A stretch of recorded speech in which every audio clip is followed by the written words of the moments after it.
Welcome to the Deep Dive, the place where we sift through the sources you provide and extract the crucial context and captivating insights. Glad to be here. Today we're embarking on a deep dive into the evolution of James Patrick Anthony Dore, better known as Jimmy Dore. He's the American stand-up comedian and political commentator who really successfully built a bridge from the traditional comedy circuit right into the heart of modern independent media.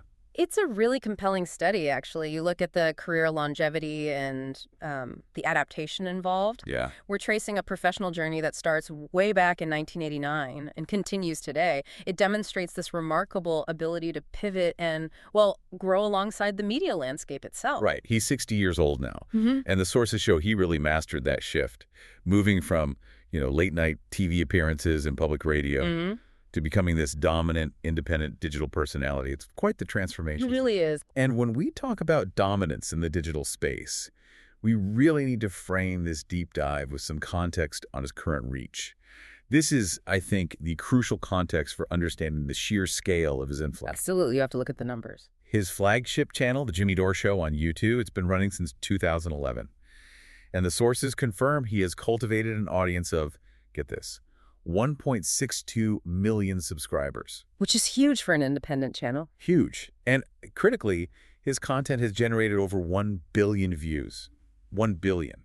Yeah, that billion views milestone isn't just a big number. It really signifies a platform that operates way outside of those legacy media gatekeepers. Totally. It's definitive proof, really, of independent, sustained audience engagement, this kind of scale. Well, that's why he received 2 YouTube Creator Awards. Right, the silver and gold play buttons. Exactly. The first in 2016 for crossing 100,000 subscribers, and then the second, that gold one, in 2022 for surpassing the million mark. And he didn't just stop there, did he? He clearly understood the need for diversification, especially as, platforms change their algorithms and rules all the time. Oh, definitely. His current platform strategy is really multi-channel. You see him utilizing Rockfin and Rumble for streaming. Alongside massive presences on Twitter, Yeah. where the sources say he has over 700,000 followers. 701.6K, according to the source. And TikTok, too, boasting hundreds of thousands of likes there as well. That reach ensures his voice is accessible across, well, pretty much the entire digital ecosystem. And that multi-platform resilience, I think that's key to understanding his independence. It absolutely is. Okay, so let's unpack this journey. Let's go back to the beginning, Chicago. Right. Because to understand the style and the politics later on, you really have to appreciate the foundation. Dore was born July 26, 1965. Okay. And raised on the southwest side of Chicago, Illinois, specifically in the distinctly blue-collar neighborhood of Vidham Park. Blue-collar, okay. Yeah, grew up in a Catholic family, Polish and Irish descent. This working-class Midwest background. It's not just, biographical trivia. It feels like the lens through which his political critique is consistently filtered. How so? Well, you see that focus on the concerns of the average worker, that feeling of economic displacement. It seems rooted in that upbringing. That makes sense. And it also created this immediate kind of high-pressure performance environment right at home. How many people can say they were the youngest of 7 boys? Right. He grew up in a household with 11 siblings total. 11. Yeah. And the sources note this immediately accustomed him to playing to a large and probably often critical audience from day one.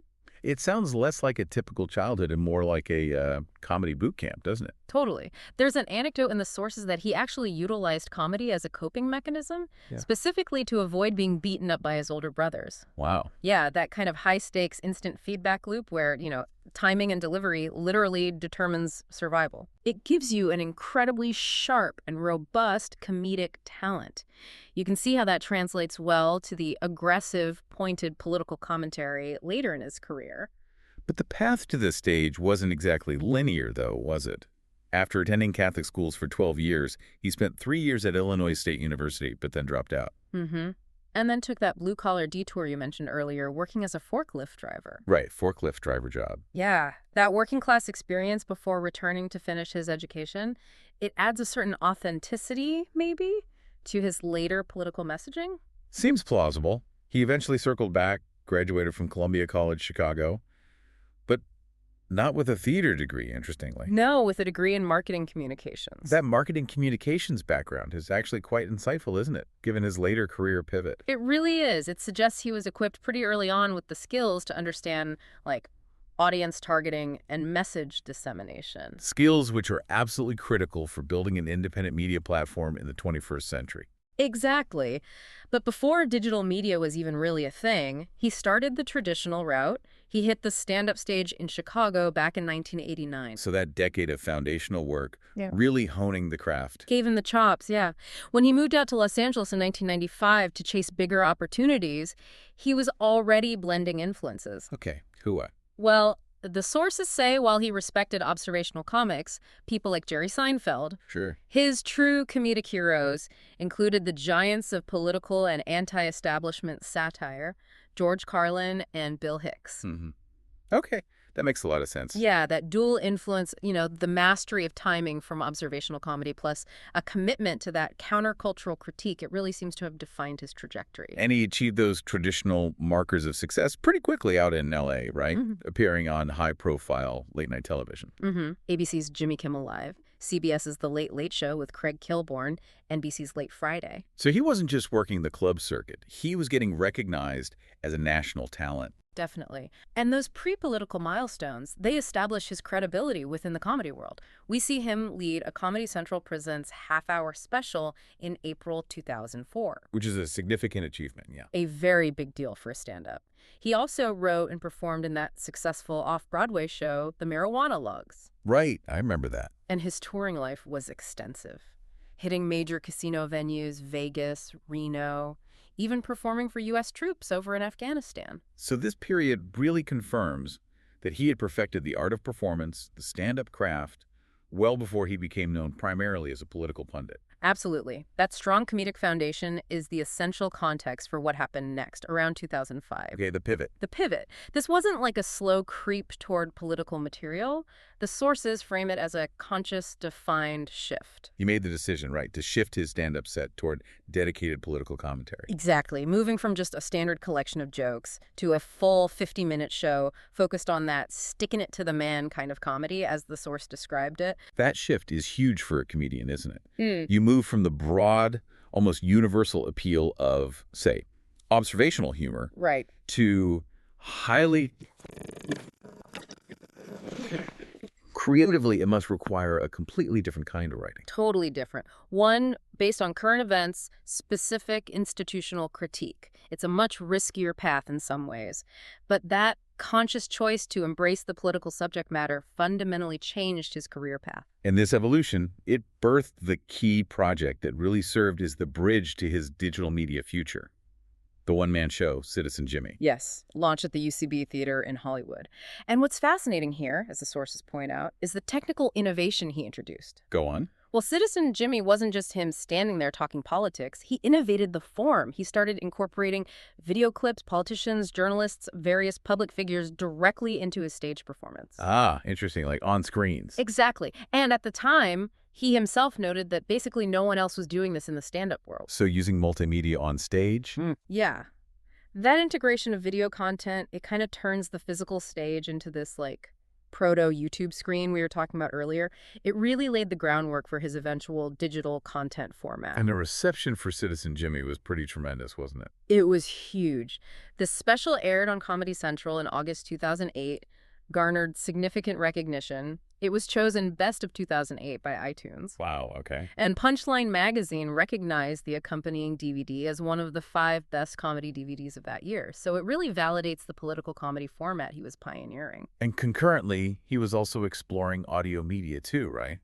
With podcasting just starting to take off. Yes, in May 2008, he launched his first podcast, Comedy and Everything Else, which later featured his wife, Stefan Zamorano, as a co-host. And what was that like? It seemed like an early testing ground for that long-form, more casual discussion format, featuring notable guests from the comedy world, Jim Gaffigan, David Spade, Maria Bamford, people like that. So building connections, exploring the format, and then the show that would eventually define his brand, the Jimmy Dore Show, that actually started on traditional radio. Correct.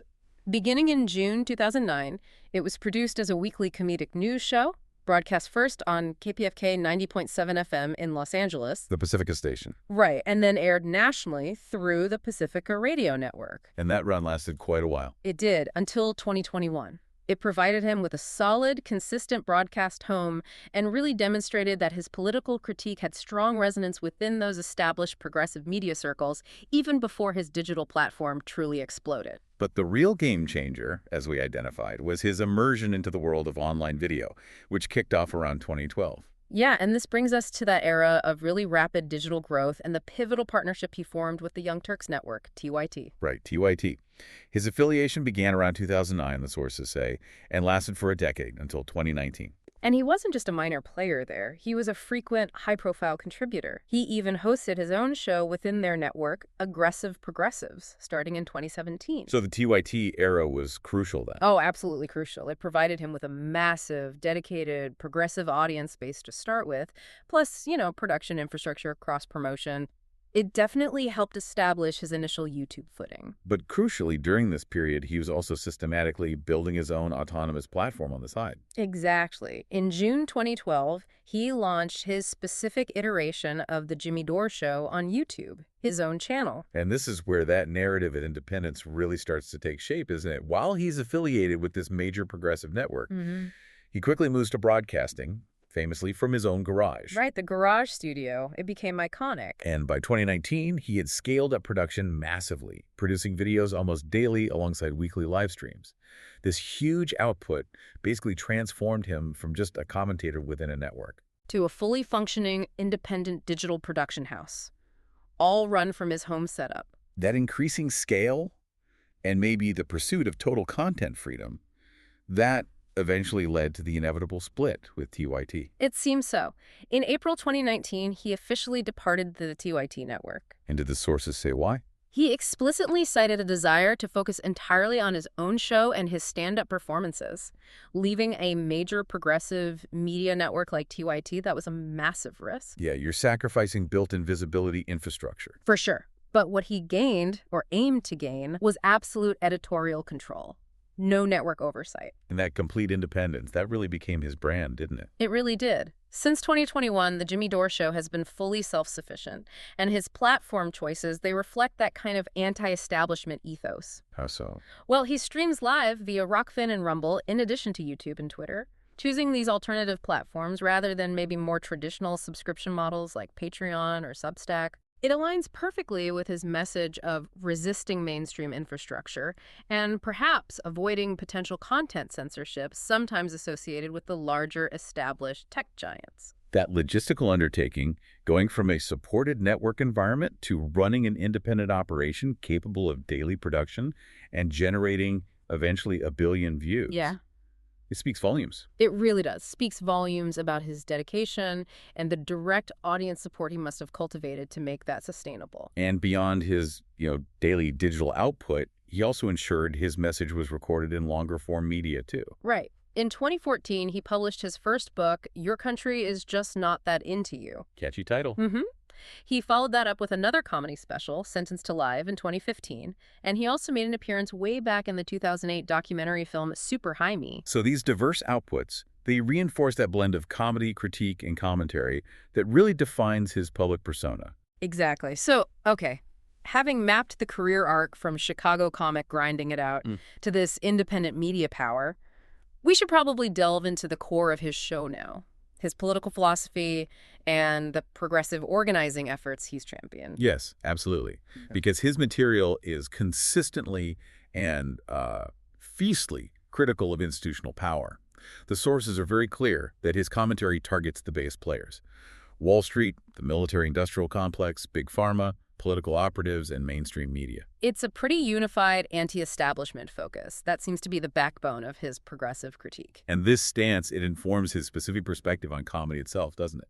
He seems to view comedy as this necessary counterweight to power. He does. He stated, according to the sources, that whatever a conservative is in office, it's great for comedy. He cited a boom in comedy during the Reagan and George W. Bush administrations. So his point is that opposition comedy thrives when there's a clear institutionalized target. Allows for sharper satire. That seems to be the idea. It allows for sharp, pointed satire when the lines are clearly drawn, perhaps. And his alignment is firmly progressive.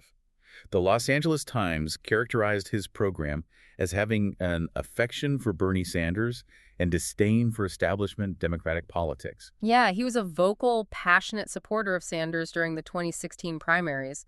That really cemented his identity with the sort of populist left wing of the party, or maybe even outside it. Now, this is where his analysis, according to the sources, gets perhaps more controversial and requires some careful explanation.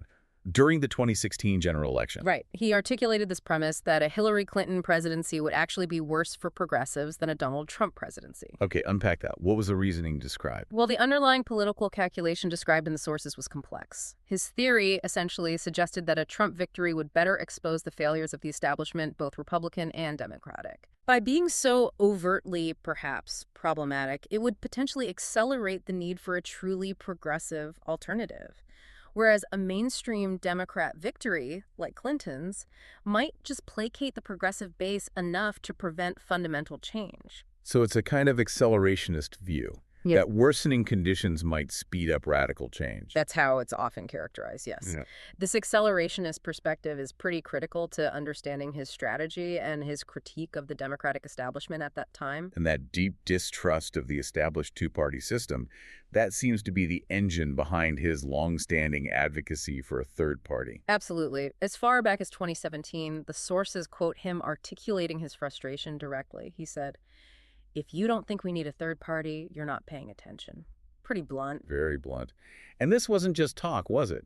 He got involved in actual organizing efforts. He did. He served on the advisory council for the People's Party, which was a deliberate effort to try and build that third-party infrastructure he felt was missing. And then in March 2021, he announced he was officially joining the People's Party. Although, interestingly, he remained a registered independent in California, likely due to specific state registration rules or tactical reasons. But it signals a commitment beyond just critique, right, towards actual structural political change. Exactly. It shows a desire to move from commentary to action, trying to build an alternative. And this dedication to structural change, it led to probably the highest profile direct political action he was involved in. The Force the Vote initiative back in December 2020. Yes, Force the Vote. That generated a lot of heat. Explain the plan. What was the goal? So this was a plan aimed squarely at members of the Congressional Progressive Caucus. The idea was to get them to condition their vote for Nancy Pelosi's re-election as Speaker of the House. Okay. On her bringing Medicare for All to the floor for a vote. A straight up and down vote. Now, was the expectation that Medicare for All would actually pass if it got a floor vote then? Not necessarily, no. And this is where the strategic thinking, as described, comes in. The core rationale behind Force the Vote was really about accountability and transparency. Getting people on record. Precisely. His view, and the view of the endorsers, wasn't that the vote would pass immediately, but that it was absolutely essential to force elected officials on the record, make them publicly vote yes or no on a policy, single-payer health care, that polls consistently show many Americans overwhelmingly support. So even if the vote failed? Even if it failed, the resulting public record would, in his analysis and the analysis of supporters, expose those officials who claimed to be progressives but were actually obstructing popular reform. It was about revealing positions. And the initiative gained significant traction, didn't it? Caused quite a debate within the left. Massive momentum and debate. It attracted high-profile support from major figures. You had academic and activist Cornel West. Right. Media personalities like Kyle Kulinski, Crystal Ball, Brianna Joy Gray, who was Sanders' former press secretary. And even beyond politics and media. Yeah, it even gained support from a professional athlete, Justin Jackson of the Los Angeles Chargers at the time. So what did this incident ultimately reveal, do you think? Well, it really exposed a fundamental schism, a fault line within the progressive movement at that moment. About strategy. Exactly, about strategy. Whether to use these immediate high-leverage tactics like force the vote to try and compel accountability now, even if it caused conflict, versus sticking to slower, perhaps more traditional long-term organizing within the existing Democratic Party structure, trying to build power internally over time. And Dore and his supporters were firmly in the first camp. Very firmly. Their argument was essentially, if these congresspeople refuse to even take a floor vote on a popular policy like Medicare for All, then their claimed commitment to progressive change is basically hollow. It's just talk. His overall view of the American political structure seems pretty sprills then. It's synthesized in that 2021 position, where the sources say he asserted that the U.S. is essentially an oligarchy. Yes, that's a core tenet of his later commentary. He argued that the system is dominated by two corporate parties, both Democrats and Republicans. And what's their function, according to him? He argued that rather than implementing substantive progressive economic policies, things like raising the minimum wage significantly, forgiving student debt, establishing single-payer health care. Right, the big structural changes. They instead use identity politics primarily as a diversionary tactic. A diversion? How? To basically placate their respective bases, keep them engaged on cultural issues, while avoiding tackling the fundamental economic inequality that benefits their corporate donors. That's the core of his oligarchy critique. And the systemic critique, which focuses so heavily on economic factors, that seems to be the engine driving his audience engagement. It really does. It helps explain why so many listeners who feel perhaps disenfranchised or ignored by both mainstream parties might gravitate towards his highly analytical yet still comedic approach. He's speaking to a sense of betrayal, maybe. And that systemic critique wasn't just confined to domestic policy either. It gained him this, frankly, extraordinary global platform, which we saw with his high-profile appearance before the UN Security Council in September 2023. Yeah, that was a highly significant moment for any independent commentator, let alone one who started in stand-up. He was invited to speak during a UN Security Council session. Initiated by whom? Initiated by the Russian Federation. Yeah. The subject was the ongoing conflict in Ukraine, and specifically the context surrounding the Nord Stream 2 pipeline. Okay, and what did he say? What was his contribution? He used the platform to present a very specific claim. He referenced President Joe Biden's February 2022 statement, I remember that. where Biden warned publicly that if Russia invaded Ukraine, the U.S. would effectively bring an end to the Nord Stream 2 project. Dore directly linked U.S. policy statements to the outcome of that critical energy infrastructure. And he went further than just pointing that out. Oh, yes. He advanced a detailed economic argument regarding the conflict itself. He asserted that the massive volume of military aid being directed toward Ukraine serves primarily, in his view, to prolong the conflict. And to what end? Why prolong it? Well, he argued that this prolongation fuels what he explicitly termed an economic war between the West and Russia. And his stated motivation for why this conflict would be prolonged, according to his comments at the UN, was cynical. Which was? Quote, to fill the pockets of rapacious capitalists who pull the strings of the government of the United States and dictate its foreign policy. Wow, that's a strong statement to make at the UN Security Council. Extremely strong. And the fact that an independent digital pundit operating outside traditional media was leveraged in this major international governmental forum, it really demonstrates the weight and perhaps the geopolitical utility his media platform now carries, whether you agree with his analysis or not. Definitely speaks to the changing media landscape. Mm-hmm. Okay, let's briefly pivot back to his entertainment roots and his professional catalog.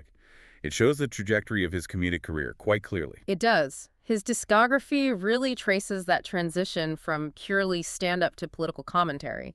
The sources list 4 major comedy albums or specials. Let's hear them. You have It's Not Brain Surgery from way back in 2000, which is described as classic observational stand-up. Pre-pivot. Pre-pivot, then Really, and Citizen Jimmy, both released in 2008, that marks the definitive political pivot we discussed. Right, Citizen Jimmy with the video clip. Exactly. And finally, Sentenced to Life, which came out in 2015. Okay, and just wrapping up with a few personal details from the sources. He married his longtime co-host, Stefan Zamorano, back in 2012. Yes, who co-hosted Comedy and Everything Else with him. They lived in Pasadena, California for a long time, from 1997, before purchasing a home in the Studio City area of Los Angeles in 2020. And the sources also mentioned his views on religion. Yeah, just briefly, that while he's critical of organized religion, which probably isn't surprising given his anti-establishment stance, he does identify personally as spiritual. Okay, so looking at the whole picture, the professional journey culminates in this significant reputation he's earned, both among his peers and commentators. Reginald D. Hunter, a fellow comedian, praised the Jimmy Dore Show. What did he say? He praised its blend of familiar, soothing American impishness with caustically smart observations of the American political left. That's quite a description. It is. And the sources consistently highlight the efficacy, the effectiveness of his style, even if they don't always agree with the substance. Indeed. The Chicago Tribune really encapsulated the entire arc, didn't they, with the observation that Dore possesses a potent political voice. Potent is a good word for it. And I think the ultimate value proposition of his show, what makes it work for his audience, is that he successfully leveraged that robust foundation of tested stand-up comedy, with all its necessary timing, punch, clarity, The craft. and applied it directly to the often heavy machinery of political critique. This approach, it seems, allows him to reach audiences who might be ignored or left cold by more traditional, maybe more academic or lecture-style political analysis. Absolutely. This journey from that blue-collar comic in Chicago, using humor maybe just to survive his brothers, Right. to this self-sufficient digital content powerhouse with over 1 billion views, it's really a perfect case study in modern media success built outside the traditional lines. He consciously traded the security, arguably, of legacy media networks like Pacifica Radio and TYT Big names in progressive media. for total independence on platforms like Roxanne and Rumble, YouTube, Twitter, building his own thing. Completely his own thing. And that independence, that move away from established networks, that's where the real provocation lies for us to think about, isn't it? How so? Well, if an independent voice, funded directly or indirectly by his audience, can command a platform with 1 billion views, how does that fundamentally challenge the existing power balance between, say, traditional political institutions or legacy media